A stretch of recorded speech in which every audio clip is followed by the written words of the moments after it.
Captain ऑप्सिक Apoorva जी आप हमारे साथ यहाँ पर and Freddy ji good to see you. So Likewise. Crackdown 2 1 को लोगों ने बहुत ही अप्रिसिएट किया।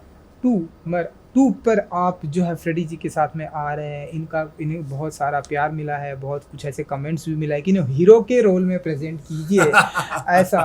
तो क्यों आप इन्हें ऐसे टेररिस्ट के रोल में आते, ये कंप्लेन मिली है ऑडियंस से, तो बताइए। मैं एक्चुअली ये इनको फेवर कर रहा हूँ क्योंकि क्या होता है ना कि ये सही बात। जब आप एक विलन का रोल किरदार निभा रहे हो ना, तो आपके पास कोई बाउंड्री नहीं होती।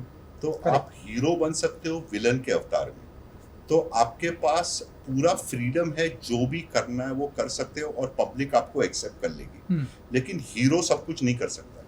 करेक्ट, समझ गया ना। तो मैंने फ्रेडी को पूरा छूट दिया है। फ्रेडी मेरा घोड़ा है जिसको मैंने छोड़ दिया है रेस जीतने के लिए, और वो रेस जीत गया है। अब आपको रेस देखनी है बस 25 तारीख। सुन ले फ्रेडी जी, आप हीरो है इस फिल्म सीरीज जी बिल्कुल, एब्सोल्युटली। अब इनकी बातें जो है वो बिल्कुल सही है। आप जो बोल रहे थे कि इनके हीरो में ना विलन नहीं, इनकी स्टोरीज में विलन नहीं होते। इनके हीरो में एक होता है हीरो और एक होता है एंटी हीरो। और ये जो दायरे की बात कर रहे हैं कि वो विलन किसी दायरे में बंधा हुआ नहीं होता। और जिस तरह के डायरेक्टर है वो जिस प्रकार की कहानियाँ बनाते हैं, जिस प्रकार की फिल्में बनाते हैं, वहाँ आपने चीज़ देखी होगी कि इनकी क्राफ्ट में ये अच्छाई है, ये बेहतरीन इंटेलिजेंस है कि जितना उनका एंटी हीरो बड़ा होगा उतना ही हीरोइज्म बड़ा होगा। तो जब ये कहानी जब इन्होंने मुझे इनका कहानी सुनाई, बोला था कि ये कर ले, ये तेरी ज़िंदगी का one of the most memorable और one of the most powerful, one of the most challenging characters होगा, वो सही थे। बिकॉज मैं आपको बता रहा हूँ और दिल से बता रहा हूँ कि जब मैं कर रहा था अबू खलील, तो एक फ्रीडम, एक लिबरेशन महसूस हो रहा था, जो उन्होंने आगे भी बयां किया था मुझे कि एक हीरो और विलन में क्या सिर्फ सोसाइटी की कंडीशनिंग का दायरा होता है। विलन को कोई दायरा नहीं लगता, उसको जो करना है मन में आता है करता है। और वो ना एक तरह से एक बहुत लिबरेटिंग फीलिंग होती है एक अभिनेता के लिए, एक एक्टर के लिए, कि जब वो कुछ भी कर सकता है स्क्रीन पर, वो कुछ भी उसके पास वो फ्रीडम रहती है, तब वो काफ़ी कुछ ऐसा करता है जिससे वो अपने आप को सरप्राइज करता है। And an actor is fortunate if he can surprise himself. So while I was playing Abu Khalil, जब मैं अबू खलील किरदार प्ले कर रहा था in front of the camera, मैं अपने आप को बहुत स्वतंत्र फील कर रहा था। It was very liberating. So I think I am glad, I am very happy I did Abu Khalil. Super. ये तो इनकी बातें थी। अब आपके बारे में भी कंप्लेन आई कि आप ऐसे कभी हम आपको क्या, बहुत सारे लोगों ने आपसे सवाल पूछा ही है कि क्या आपको हम ऐसे रोमांटिक फिल्में भी देखेंगे जिस डिफरेंट अंदाज में एक्शन हम आपको बहुत। मैं रोमांटिक फिल्म देखता हूँ लेकिन मेरे दिमाग में हाँ।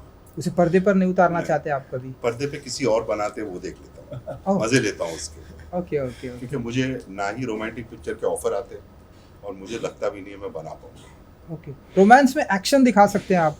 रोमांस में ही तो एक्शन है। असली एक्शन तो रोमांस में है। बिल्कुल। तो ऐसा कुछ चेंज करेंगे, ऐसा कुछ जॉनर लाएंगे आपकी तरफ से? क्योंकि आप देखो कैप्टन सर देखो, एक चीज तो सिंपल है कि पिक्चर बनाने के पैसे चाहिए। करेक्ट। और अगर कोई आपके ऊपर पैसे डाल रहा है तो आपको एक्चुअली फॉर्चुनेट मानना चाहिए खुद को कि समवन बिलीव्स इन यू, कि आपके ऊपर 20, 30, 40, 100, 200, 300 करोड़ डाल रहे हैं। ठीक है, अभी उसमें कोई लोगों को लगता है कि मेरे साथ वो काम करे तो मैं एक्शन अच्छा करूंगा, तो उसमें मैं खुश हूँ।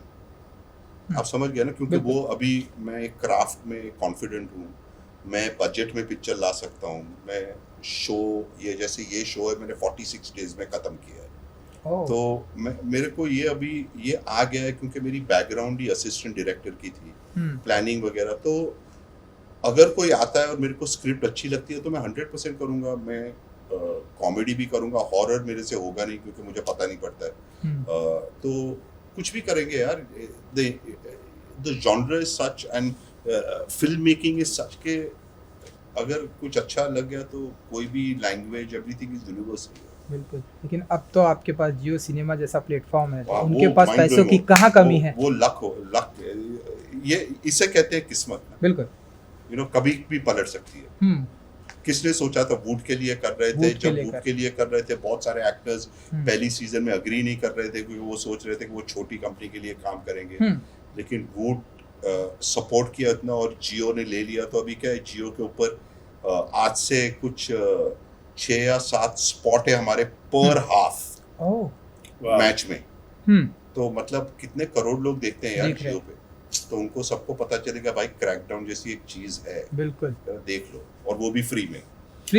हाँ। तो हीरो बन गए आप? हाँ, मैं पहले से ही हीरो था पहले हीरो हूँ। देखिए ये सारे टैग्स होते हैं, आई मीन आई थिंक हम इसकी ज़्यादा चर्चा नहीं करेंगे। पर हाँ, एक ये है कि जब हमारे पास बड़ा स्टूडियो होता है, एक डायरेक्टर होता है, जब आपकी कन्विक्शन में विश्वास रखता है, जब आप में कन्विक्शन रखता है, आप में आपके टैलेंट और हुनर पर विश्वास रखता है, तो जज्बा बहुत बढ़ जाता है, और उसी जज्बे के साथ I am looking forward to crackdown 2। बिल्कुल। एंड अपूर्वा जी, क्रैकडाउन 1 की मैं बात करूँ, लोगों ने बहुत अप्रिशिएशन किया, एंड आपकी जितनी भी फिल्में आई हैं वो लोगों ने बहुत ही अप्रिशिएशन किया। सारी नहीं, मुझे तो ऐसा लगता है, मैंने जितनी भी देखी मुझे सारी अच्छी लगी। तो अब प्रेशर थोड़ा रहता है कि 2 आ रही है, ये आगे अपकमिंग जो भी फिल्में आएंगी कि ये अच्छा बनाना ही पड़ेगा ऑडियंस के लिए। मैं ऑनेस्टली बोलता हूँ कि प्रेशर तो हर पिक्चर में रहता है, क्योंकि देखिए ये आपका प्रोफेशन है, यू अंडरस्टैंड। जब भी आपका ये प्रोफेशन होता है, यू नो, जब भी आपकी रिस्पॉन्सिबिलिटी होती है एंड किसी का पैसा लगा हुआ है, तो जो भी एक कॉन्शियस इंसान होगा थोड़ा, he will want to try his best, and most importantly कि आपका नाम होता है। तो जब आपका नाम किसी से जुड़ता है, वो नाम आपका है नहीं, आपने सिलेक्ट किया नहीं है, आपके फैमिली ने दिया है। करेक्ट। तो वो ही प्रेशर काफी है, क्योंकि एक अपूर्वा लाखिया फिल्म है, और उसका मेरे को प्रेशर रहता है कि मैं जस्टिफाई कर सकूं कि if nobody else, at least my family is proud that they are watching something good that I've made. So there's always pressure, bro, because you always want to better yourself.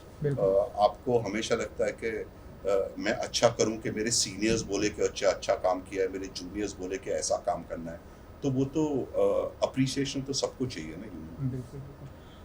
Freddy के अलावा बहुत सारे और भी किरदार है, जैसे मैंने जस्ट अभी सोनाली एंड वलूसा जी का इंटरव्यू किया, और भी कई सारे लोग, इनका जैसा कि सोनाली जी ने बताया कि मुझे ऐसे इस बार इस अंदाज में प्रेजेंट किया गया है कि मैं शब्दों से लोगों को घायल करती हूँ, ना कि मुझे AK-47 चाहिए ना। तो इन लोगों के साथ में कैसा रहा एक्सपीरियंस, अगर आप कुछ बता सकें। मुझे तो बहुत अच्छा लगा। मैं सोनाली जी के साथ तो पहले से काम करना चाहता था। जब मैं मुझे याद है मैं अमेरिका में असिस्टेंट डायरेक्टर था, तो उनकी मिशन कश्मीर का प्रीमियर हुआ, तो तब सोनाली नई आई थी, तो मैंने बोला यार एक दिन मैं भी पिक्चर बनाऊंगा, इन लोगों के साथ काम करूंगा, ऐसा ही मेरे साथ भी बॉडीगार्ड घूमेंगे। सोनाली तो मिल गई, बॉडीगार्ड नहीं मिले अभी तक, चलो वो ठीक है।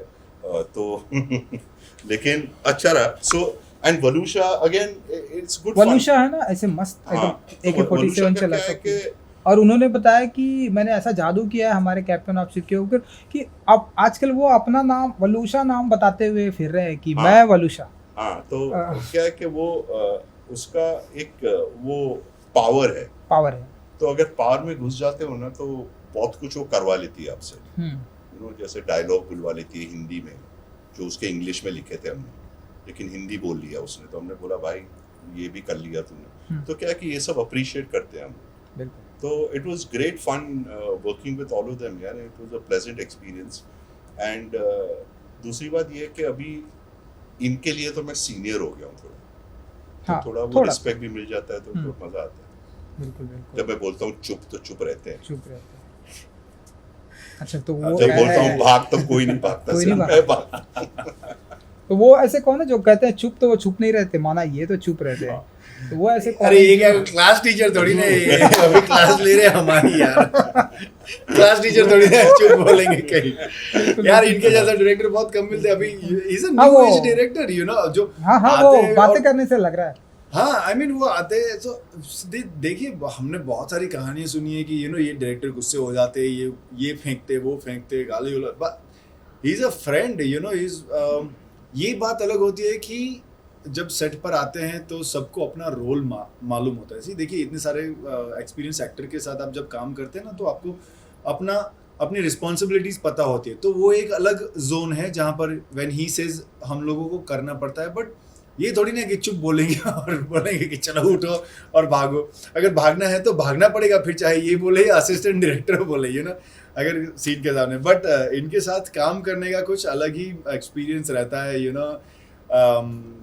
दोस्त है यार, ये दोस्तों के दोस्त है और बहुत ही प्यारे इंसान है। एंड आपने सोनाली और वलुषा ने भी आपको यही बातें बताई होंगी, और ऑफ द रिकॉर्ड भी किसी को पूछोगे तो यही बोलेंगे कि अपूर्व से बढ़िया इंसान मिलते नहीं है। नहीं, अपूर्वा जी बताएंगे कि वो ऐसे कौन कौन से एक्टर हैं जो इनकी बातें मानते नहीं है, सुनते नहीं है। क्योंकि क्या होता है कि संजय दत्त जी है, या आप बता सकते हैं। अच्छा वैसे मतलब वाह, संजू सर तो खुद की बात ही नहीं मानते, मेरी क्या बात है। करेक्ट है ना। तो संजू सर का सिंपल है, आप उनको बोलो कि सर कल इम्पोर्टेंस से 10 बजे आ जाओगे, 9 बजे पहुंच जाओगे, 4 बजे ही आएंगे, ठीक है। तो वो तो अभी क्या है कि उनका मानने का बात नहीं है, क्योंकि आप सीख जाते हो कि ये यही टाइम पे आने वाले, तो बॉडी डबल के साथ सब कुछ शूट कर लो और क्लोजअप उनके साथ ले लो।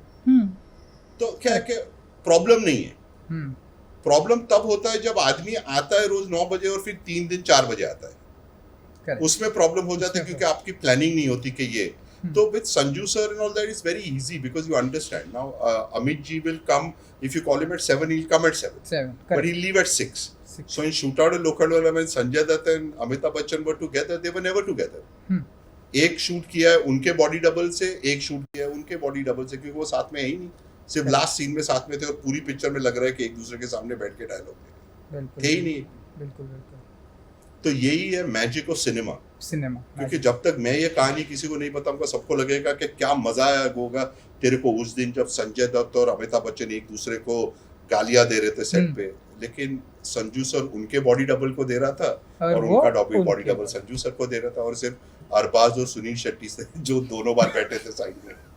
बिल्कुल ऐसी कहानियां सुनने में मजा आता है। तो यहाँ पर आपके सेट पे ऐसा भी कोई था जो टाइम दे के टाइम पे अलग टाइम पे आना, या ऐसा कुछ भी कोई स्टोरी आप शेयर कर सकते हैं? यहाँ पर हमारे जो फ्रेडी है, वलुषा है, सोनाली है। प्रॉब्लम था कि 6 बजे बुलाओ तो 5:30 बजे आ जाता था, तो फिर कंप्लेन करता था कि कैंपर चालू नहीं है। तो अभी ओवर एंथुसियाज्म भी, यू नो, ओवर पंक्चुअलिटी। नहीं यार, ऐसा कभी नहीं होता। फिल्म कोई क्लासरूम थोड़ी ना कि घंटी बजेगी और शूट चालू हो जाता है, ऐसा कुछ नहीं होता यहाँ पर।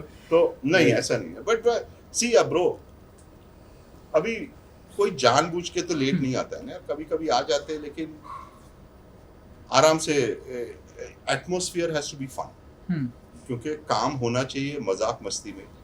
अगर बहुत सारे रूल्स हो और बहुत सारे ये हो, तो क्या होता है कि रूल्स में लोग ज्यादा घुस जाते हैं और काम कम होता है। तो मेरा कोई ऐसा नहीं है कि मॉनिटर के ऊपर कोई नहीं बैठ सकता और ये नहीं कर सकता, वो सब अलग होता है। ओके, चलिए यहाँ से भी डायरेक्टर भी सजेशन दे सकता है।